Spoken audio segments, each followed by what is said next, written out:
Friends, how are you. आप लोग कैसे हो। आज हम क्लास लेके आए हैं आपके लिए बायोलॉजी का, जो चैप्टर का नाम है बैक्टीरिया, जीवाणु। ठीक है, जीवाणु के बिना कोई भी पेपर नहीं बनते हैं, चाहे कोई भी एग्ज़ाम दो आप, चाहे यहाँ तक कि यूपीपीसीएस का एग्ज़ाम दो, चाहे नीट का दो, टीजीटी का दो, जो अभी हाल में ही होने वाले हैं, टीजीटी के फॉर्म भरे जा रहे हैं। तो मेरा मेन फोकस टीजीटी का है, लेकिन ये पूछे गए क्वेश्चन है, सारे कॉम्पिटिटिव एग्जाम के इंपॉर्टेंट क्वेश्चन है। इसको मैं ऑप्शन सहित एक्सप्लेन करने की कोशिश करूँगा, क्योंकि इसी में से घुमा फिरा के क्वेश्चन आते हैं। चाहे कोई भी एग्ज़ाम हो, कोई भी एग्ज़ाम बायोलॉजी से रिलेटेड आप दोगे, बिना बैक्टीरिया के पेपर कंप्लीट नहीं होता है। ये एग्ज़ाम में पूछे गए क्वेश्चन है, जैसे टीजीटी का, एलटी ग्रेड का, पीजीटी का, जीआईसी, एनवीएस, केवीएस, नीट, ये किसी भी चीज़ का आप प्रिपरेशन कर रहे होंगे बायोलॉजी सब्जेक्ट से, तो ये आपके लिए बहुत ही रामबाण का काम करने वाला है। तो स्टार्ट करते हैं, आइए फर्स्ट क्वेश्चन पे। ठीक है, पहला क्वेश्चन है, the term antibiotic was coined bye. जो एंटीबायोटिक टर्म है, उन पहली बार किसने टर्म दिया था। ठीक है, पहली बार टर्म एंटीबायोटिक दिए थे आपके सेलमैन वाक्समैन ने। ठीक है, सेलमैन वाक्समैन ने 1942 में एक एक्सपेरिमेंट कर रहे थे सूक्ष्मजीव पे। उन्होंने पाया कि कुछ ठोस और या तरल पदार्थ की तरह स्ट्रक्चर पाए गए, जिसका इन्होंने नाम दिया था एंटीबायोटिक, जो रोग से लड़ने की, बैक्टीरिया किल करने की क्षमता होती है। ठीक है, अब इसके 3 साइंटिस्ट के और नाम है जो एग्जामों में पूछे जाते हैं, जैसे एलेक्जेंडर फ्लेमिंग। एलेक्जेंडर फ्लेमिंग में जो क्वेश्चन पूछता है कि पेंसिलियम की डिस्कवरी किसने की थी। जो पेंसिलिन एंटीबायोटिक है, जो फंगस से बनाया गया था, पेंसिलियम नोटेटम से, उसके डिस्कवरी पे जाता है एलेक्जेंडर फ्लेमिंग को। एलेक्जेंडर फ्लेमिंग ने पेनिसिलिन दिया था। एडवर्ड जिन्नर साहब को फादर ऑफ वैक्सीन, टीकाकरण के फादर माना जाता है। क्यों माना जाता है कि इन्होंने पहली बार जो है स्मॉल पॉक्स मतलब चेचक की टीका कराए थे। ठीक है फ्रेंड, उसके बाद जो है आते हैं हम सेकंड क्वेश्चन पे। सेकंड, इनको इम्यूनोलॉजी का पिता माना जाता है। ठीक है, वैक्सीन मतलब इम्यूनोलॉजी के पिता, father of immunology Edward Jenner को।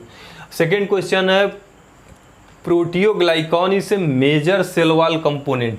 प्रोटियोग्लाइकॉन किसका मेजर किसके सेल वॉल में सबसे ज़्यादा पाई जाती है। तो जो ग्राम पॉजिटिव बैक्टीरिया होते हैं, उनमें जो है ये आपका प्रोटियोग्लाइकॉन थिक पाई जाती है। तो अब जब ग्राम स्टेनिंग पढ़ेंगे, मैंने मोनेरा क्लास में, आप मैं थ्योरी क्लास भी लेता हूँ, उसमें मोनेरा में बैक्टीरिया पढ़ाया, तो इस सब चीज़ों के बारे में बहुत डिटेल में बताया। आप डिस्क्रिप्शन में जाके मेरे चैनल को सब्सक्राइब करिए, लाइक करिए और मोनेरा क्लास देखिएगा, तो उसमें आपका 100% सारे क्वेश्चन सॉल्व हो जाएंगे। तो जो प्रोटियोग्लाइकॉन है वो ग्राम पॉजिटिव बैक्टीरिया में थिक होती है, जिसके कारण जो ग्राम स्टेनिंग हुई थी, जब उसमें क्रिस्टल वायलेट डाई डालते हैं, तो इन्हीं की वजह से प्रोटियोग्लाइकॉन प्रेजेंट होती है। तो क्रिस्टल वायलेट जो डाई है वो स्टेन लेती है ग्राम पॉजिटिव बैक्टीरिया और ब्लू कलर की हो जाती है। और जबकि ग्राम नेगेटिव में ये बहुत कम होते हैं या थिन होते हैं, तो वहाँ पे स्टेन नहीं लेती है और ग्राम नेगेटिव कलरलेस रहती है क्रिस्टल वायलेट से। तो प्रोटियोग्लाइकॉन मेजर सेल वॉल किस में पाई जाती है, आपकी ग्राम पॉजिटिव बैक्टीरिया में। ठीक है, ग्राम पॉजिटिव बैक्टीरिया में। अब इन प्लांट, तीसरा क्वेश्चन है, इन प्लांट एग्रोबैक्टीरियम हेरिजेंस कास, इससे कौन सी बीमारी होती है। एग्रोबैक्टीरियम हेरिजेंस से इसकी बीमारी जो होती है प्लांट में, वो रूट का प्रोलिफरेशन होता है। ठीक है, ये बैक्टीरिया का नाम याद कर लेना, ये डायरेक्ट रटने वाले क्वेश्चन होते हैं। इस बैक्टीरिया का पूछा गया क्वेश्चन है, तो आपको याद रहना चाहिए। एग्रोबैक्टीरियम हेरिजेंस से होती है रूट प्रोलिफरेशन, माने रूट में तनाव आती है। उसके बाद ये एक प्रकार का डिसीज है, जो ज़्यादातर पाइन एप्पल में पाया जाता है। इसके बाद आइए stain use for gram staining. Gram staining मैंने बताया था, क्रिश्चियन ग्राम ने पहली बार बैक्टीरिया को ग्राम पॉजिटिव और ग्राम नेगेटिव में डिवाइड किया था on the basis of staining इन्होंने किया था, जिसको जिम्सा स्टेनिंग भी कहा जाता है। इन्होंने बैक्टीरिया लिया, उसमें क्रिस्टल वायलेट डाला डाई, तो जो बैक्टीरिया में टिकोइक एसिड और ये पेप्टाइडोग्लाइकॉन ज़्यादा मात्रा में थे, वो क्रिस्टल वायलेट का कलर स्टेन ले लिए और बैक्टीरिया माइक्रोस्कोप पे ब्लू दिखने लगे।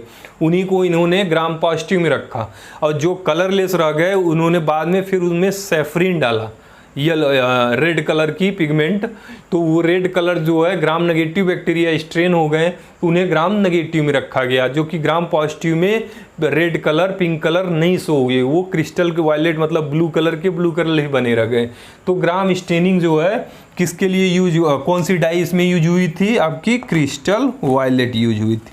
ठीक है फ्रेंड, अब आइए क्वेश्चन नंबर 5 जो बहुत इंपॉर्टेंट क्वेश्चन है, हर एग्जाम में पूछता है, चाहे नीट हो चाहे टीजीटी हो। इसमें है आपका मैचिंग कराना है नाइट्रोजन फिक्सेसिंग बैक्टीरिया, न्यूट्रिफिकेशन बैक्टीरिया और डीनाइट्रिफिकेशन। पहले मैं इसका डिफिनीशन बताता हूँ। जो नाइट्रोजन फिक्सेशन है, नाइट्रोजन फिक्सेशन मतलब होता है जो वातावरण में फ्री नाइट्रोजन है, ठीक है, N2 मॉलिक्यूल्स नहीं, 78% नाइट्रोजन एटमॉस्फेयर में है, 21% ऑक्सीजन है आपका। अब इसमें से जो फ्री नाइट्रोजन है वो प्लांट फ्री नाइट्रोजन ऐसे ही यूज नहीं कर पाती है, मतलब एब्जॉर्प्शन नहीं होता है। प्लांट हमेशा सॉइल से नाइट्रोजन लेती है, नाइट्रेट, नाइट्राइट या अमोनिया के फॉर्म में। तो ये वो बैक्टीरिया जो फ्री नाइट्रोजन एटमॉस्फेयर में है उसको जो है अमोनिया में कन्वर्ट करते हैं ऑर्गेनिक कंपाउंड में, उन्हें नाइट्रोजन फिक्सेशन बोला जाता है। इसके एग्जाम्पल में आते हैं आपके एजोबैक्टर और क्लोस्ट्रीडियम, ठीक है, और नॉस्टॉक, एनाबीना और भी एग्जाम्पल आते हैं, लेकिन यहाँ जो दिया है फ्री नाइट्रोजन नाइट्रोजन फिक्सेशन में एजोबैक्टर और क्लोस्ट्रीडियम एग्जाम्पल है। उसके बाद न्यूट्रिफिकेशन। न्यूट्रिफिकेशन मतलब फ्रेंड होता है कि जो अमोनिया को, वो बैक्टीरिया जो अमोनिया को नाइट्रेट और नाइट्राइट में कन्वर्ट करें ताकि प्लांट उसको एब्जॉर्ब करके जो है अपना मिनरल्स रिक्वायरमेंट पूरा करेंगे, तो उनको जो है न्यूट्रिफिकेशन बैक्टीरिया कहते हैं। इसका एग्जांपल है नाइट्रोमोनास और नाइट्रोबैक्टर, जो कि नाइट्रोमोनास जो है अमोनिया को नाइट्रेट में कन्वर्ट करता है, नाइट्राइट में कन्वर्ट करता है, और आपका नाइट्रोबैक्टर जो है नाइट्रेट को नाइट्राइट में कन्वर्ट करता है ताकि प्लांट उसको एब्जॉर्ब कर सकें और अपने यूज में ला सकें। तो इसका एग्जांपल हो जाएगा नाइट्रोमोनास और नाइट्रोबैक्टर। डीनाइट्रिफिकेशन प्लांट के लिए हार्मफुल होती है, हमारे लिए भी हार्मफुल है, क्योंकि ये जो एब्जॉर्बल फॉर्म नाइट्रेट और नाइट्राइट या अमोनिया है जो प्लांट यूज करते हैं उसको उल्टा रिवर्स कर देता है, उसको फ्री नाइट्रोजन में कन्वर्ट कर देता है। तो डीनाइट्रिफिकेशन बैक्टीरिया जो है हार्मफुल होते हैं। इसके एग्जांपल है थायोबैसिलस और स्यूडोमोनास, ठीक है, डीनाइट्रिफिकेशन। तो इसका आंसर कौन जाएगा? नाइट्रोजन फिक्सेशन में एजोबैक्टर, क्लोस्ट्रीडियम मतलब थर्ड वाला, और न्यूट्रिफिकेशन में जो है आपका नाइट्रोमोनास, नाइट्रोबैक्टर फर्स्ट वाला, और डीनाइट्रिफिकेशन में आपका थायोबैसिलस और स्यूडोमोनास है, ये डी है। तो ये क्वेश्चन कई लैंग्वेज चेंज करके हर एग्जाम में कुछ न कुछ इससे पूछता है, तो आप ये याद रखना है। Azotobacter, Clostridium, Nitrosomonas, Nitrobacter, Thiobacillus, Pseudomonas, ये कौन कौन बैक्टीरिया क्या क्या करते हैं, ठीक है। अब क्वेश्चन नंबर 6 है। क्वेश्चन नंबर 6 है friend, food poisoning is cause by. जो फूड पॉइजनिंग होती है वो किससे काज होती है? तो ये बहुत पॉपुलर क्वेश्चन है। ये होता है क्लोस्ट्रीडियम बोटुलाइनम से, ठीक है, क्लोस्ट्रीडियम बोटुलाइनम से होती है फूड पॉइजनिंग। और फूड पॉइजनिंग क्लोस्ट्रीडियम बोटुलाइनम से होती है, इसको बोटुलिज्म भी डिसीज कहा जाता है, और इसमें रेस्पिरेटरी और कई प्रॉब्लम होते हैं। टंग जो जीभ होती है उसकी स्वेलिंग हो जाती है, रेस्पिरेशन सांस लेने में दिक्कत होती है। तो ये काफ़ी डेंजरस बीमारी है, खतरनाक बीमारी है फूड पॉइजनिंग, जो कि क्लोस्ट्रीडियम बोटुलाइनम से होती है। ये क्वेश्चन बहुत पॉपुलर है, नीट में भी पूछ चुका है, टीजीटी में भी पूछ चुका है। इसका जैसे कॉलीफेज, इसको साई या फाई पढ़ते हैं, इंटू 174। ये क्या है, कौन से प्रोसेस है, इसमें कौन सी डीएनए पाई जाती हैं? तो इसमें पाई जाती हैं friend single stranded DNA molecules, ठीक है। सिंगल स्ट्रैंडेड डीएनए को कहते हैं coliphage psi in cross 174। Single stranded DNA molecule को क्या कहते हैं? सिंगल स्ट्रैंडेड डीएनए मॉलिक्यूल को जेनेटिक मटेरियल कहते हैं कॉलीफेज साई इंटू 174, ठीक है फ्रेंड। उसके बाद नेक्स्ट क्वेश्चन आते हैं, क्वेश्चन नंबर 9। क्वेश्चन नंबर 9 है आपका, क्वेश्चन नंबर 9 नहीं, क्वेश्चन नंबर 8 है। विच, क्वेश्चन नंबर 8 है, which are free living nitrogen fixing bacteria. दो क्वेश्चन आते हैं फ्रेंड, आप लोग ध्यान से देखिएगा। एक पूछता है कि free living nitrogen fixing bacteria, एक पूछता है free living anaerobic nitrogen fixing bacteria. मतलब बैक्टीरिया जो हो एनारोबिक हो, मतलब उसको ऑक्सीजन की जरूरत लिविंग हो, जिंदा रहने के लिए जरूरत नहीं है। तो इसमें सिर्फ free living nitrogen fixing bacteria का है, तो इसका एग्जांपल एजोबैक्टर आएगा। ठीक है, एजोबैक्टर, नॉस्टॉक, एनाबीना, ये सब free living nitrogen fixing bacteria है, तो यहाँ पे एजोबैक्टर आएगा। ठीक है, वैसे ये क्वेश्चन ये आ गया क्वेश्चन नंबर 10 वाला, which are the free living anaerobic. ठीक है, एनएरोबिक कहेगा तो एजोबैक्टर एरोबिक बैक्टीरिया है, नाइट्रोजन फिक्सेशन ये भी करता है लेकिन ये एरोबिक है, और ये तो करता ही नहीं स्ट्रेप्टोकोकस, तो यहाँ पे आंसर हो जाएगा क्लोस्ट्रीडियम। क्लोस्ट्रीडियम जो है free living anaerobic nitrogen fixing, माना फ्री नाइट्रोजन को अमोनिया में कन्वर्ट करता है, तो free living anaerobic nitrogen fixing bacteria में क्लोस्ट्रीडियम आएगा। अब क्वेश्चन नंबर 9 जो छूट गया था, इसको देखिए, methanogenic bacteria belongs to which group. तो मिथाइनोजेनिक बैक्टीरिया मैंने जब मोनेरा पढ़ाया था तो उसमें आर्कियो बैक्टीरिया पढ़ाया था, जो सबसे प्रिमिटिव बैक्टीरिया होते हैं और बहुत हार्श टेम्परेचर है, हार्श इन्वायरमेंट में ग्रो करते हैं। जैसे मिथाइनोजेन उसमें आते थे, उसके बाद थर्मोफिल्स आते थे जो बहुत हाई टेम्परेचर में ग्रो करें, हेलोफिल्स आते थे जो साल्टी एरिया में ग्रो करें, तो उसमें मिथाइनोजेन थे जो मिथाइनोबैक्टीरियम आते हैं, वो आर्कियो बैक्टीरिया में आते हैं जो मीथेन का फॉर्मेशन करते हैं। ठीक है, तो मिथाइनोजेनिक बैक्टीरिया क्या है, एक आर्की बैक्टीरिया है। ठीक है, आर्की बैक्टीरिया। अब आ जाइए question number 11, Mycobacterium vaccae use for propane as a source of energy. जो माइकोबैक्टीरियम है प्रोपेन से एनर्जी बनाता है, और it convert the cyclohexane to cyclohexanone, cyclohexanone को साइक्लोहेक्सेनोन में कन्वर्ट करता है, which not use but it is use as a Pseudomonas as a source of energy. ठीक है, इस क्वेश्चन में ये करा है, थोड़ा क्वेश्चन बड़ा है तो ध्यान से सुनिएगा। जो क्वेश्चन बड़े होते हैं वो बहुत आसान होते हैं, बस हम देख के उनको डर जाते हैं। ठीक है, इसमें कहा है कि माइकोबैक्टीरियम एक बैक्टीरिया है जो प्रोपेन को सोर्स ऑफ एनर्जी की तरह यूज करता है, और वही माइकोबैक्टीरियम ही साइक्लोहेक्सेन को साइक्लोहेक्सेनोन में कन्वर्ट करता है, लेकिन वो साइक्लोहेक्सेनोन को यूज नहीं करता है। साइक्लोहेक्सेनोन का यूज जो है स्यूडोमोनास यूज करता है ऐसे सोर्स ऑफ एनर्जी, लेकिन माइकोबैक्टीरियम यूज करता है प्रोपेन ऐसे सोर्स ऑफ एनर्जी। ठीक है, अब इन दोनों में क्या रिलेशनशिप है माइकोबैक्टीरियम और स्यूडोमोनास में। मैंने एक आपको लाइकेन चैप्टर पढ़ाया था जिसमें म्यूटुअलिज्म बताया था। म्यूटुअलिज्म मतलब दो ऑर्गेनिज्म एक साथ रहें और दोनों का लाभ हो, माने जो डोनर, जैसे लाइकेन में फंजाई और अलगाई एक साथ रहते हैं और दोनों का लाभ हो, उसको म्यूटुअलिज्म कहते हैं। और जैसे उसी को हम जो है सिम्बायोसिस भी कहते हैं। यहाँ पे जो आंसर आएगा एमेंसिलिज्म। एमेंसिलिज्म में क्या होता है, दो ऑर्गेनिज्म एक साथ रहें, एक ऑर्गेनिज्म का न फायदा हो न नुकसान हो, लेकिन एक एनिमल का नुकसान होता है। ठीक है, मतलब हार्मफुल होती है, तो उसको एमेलिज्म कहते हैं। ठीक है, इसको जैसे नेगेटिव और जीरो, दो ऑर्गेनिज्म एक साथ रहेंगे, एक को घाटा होगा, एक को न घाटा होगा न फायदा होगा, उसको एमेलिज्म कहते हैं। कॉमनलिज्म होता है कि दो एनिमल एक साथ रहेंगे, एक को फायदा होगा, एक को न घाटा होगा न फायदा होगा। तो इसमें क्या हुआ, एक को फायदा हुआ पॉजिटिव, एक ऑर्गेनिज्म को कुछ नहीं हुआ, जीरो। ठीक है, तो यहाँ पे जो एग्जांपल है आपका माइकोबैक्टीरियम साइक्लोहेक्सेन को साइक्लोहेक्सेनोन में कन्वर्ट किया, लेकिन साइक्लोहेक्सेनोन का यूज स्यूडोमोनास कर रहा है, तो स्यूडोमोनास को फायदा हो रहा है, लेकिन माइकोबैक्टीरियम को स्यूडोमोनास से कोई फायदा नहीं हो रहा है। तो इसका ये आंसर आ जाएगा कॉमेंसिलिज्म। ठीक है, कॉमेंसिलिज्म।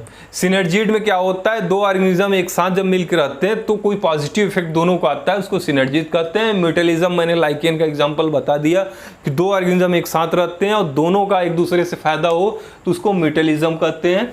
ठीक है, इसको सिम्बायोसिस भी कहते हैं। इसका एग्जाम्पल लाइकेन, माइकोराइजा होता है।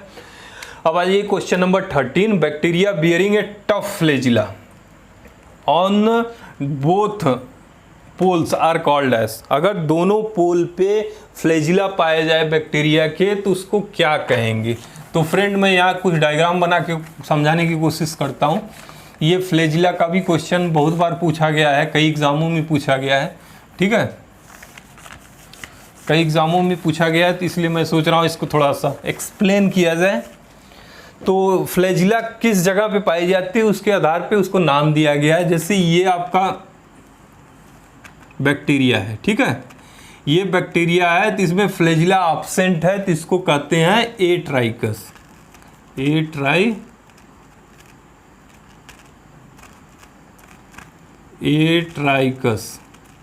ठीक है। अगर माने फ्लैजिला एब्सेंट है, ये बैक्टीरिया है, अगर फ्लैजिला जो है इसके एक साइड पे पाए जाएं और टफ फ्लैजिला, कई फ्लैजिला एक ही मोड पे पाए जाएं, इसको कहते हैं लोफोट्राइकस, ठीक है फ्रेंड। अब ये बैक्टीरिया है, अगर इसके जो है दोनों एंड पे एक एक फ्लैजिला पाए जाएं तो इसको कहते हैं एम्फीट्राइकस, एम्फीट्राइकस, ठीक है। और बैक्टीरिया ऐसे है उसके पूरे बॉडी पे फ्लैजिला पाए जाएं, ठीक है, पूरे बॉडी पे, तो इसको कहेंगे पेरीट्राइकस, पेरीट्राइकस, ठीक है फ्रेंड, पेरीट्राइकस। तो यहाँ पे जो क्वेश्चन पूछा है कि bacteria bearing tuft of flagella, flagella on both poles, दोनों साइड पे अगर फ्लैजिला पाए जाए तो उसको क्या कहेंगे, एम्फीट्राइकस, ठीक है फ्रेंड, एम्फीट्राइकस। पेरीट्राइकस कब कहेंगे, जब पूरे बॉडी फ्लैजिला हो, और एम्फीट्राइकस जब दोनों पोल्स पे फ्लैजिला हो, लोफोट्राइकस जब एक पोल पे टफ फ्लैजिला हो, एट्राइकस मतलब एब्सेंट हो। फिर क्वेश्चन नंबर 14 आइए friend, the genetic material in the cell of which of the following is not surrounded by a membrane, इनमें से किसके पास जो जेनेटिक मटेरियल न्यूक्लियस है वो मेम्ब्रेन से सराउंड नहीं है, ठीक है। तो आप लोग जानते हो जो मोनेरा ग्रुप में जो आता है बैक्टीरिया, मोनेरा अर्कियोबैक्टीरिया, उनमें जो है न्यूक्लियस जो है नहीं होती, वहाँ न्यूक्लियोइड होता है, मतलब न्यूक्लियर मेम्ब्रेन एब्सेंट होती है। वही क्वेश्चन पूछा है, तो इसमें से देख लीजिए कौन सी आती है आपकी बैक्टीरिया ग्रुप में, तो ये स्यूडोमोनास आती है मोनेरा बैक्टीरिया ग्रुप में, तो इसमें ट्रू न्यूक्लियस एब्सेंट होती है, तो मतलब मेम्ब्रेन से सराउंड नहीं होता है, ठीक है, तो इसमें स्यूडोमोनास हो जाएगा। अब question number 15, which of the following disease is caused by the bacteria, इनमें से कौन बैक्टीरियल डिसीज है। तो फ्रेंड रेबीज जानते हैं वायरस से होती है, और मेसल्स जो है वायरल डिसीज है, आपका स्मॉल पॉक्स, चेचक, ये भी वायरल डिसीज है, ठीक है। तो ट्यूबरक्लोसिस जिसको टीबी कहते हैं, माइकोबैक्टीरियम ट्यूबरक्लोसिस से होता है, जो एक बैक्टीरिया है, ठीक है फ्रेंड। अब आते हैं क्वेश्चन नंबर 16।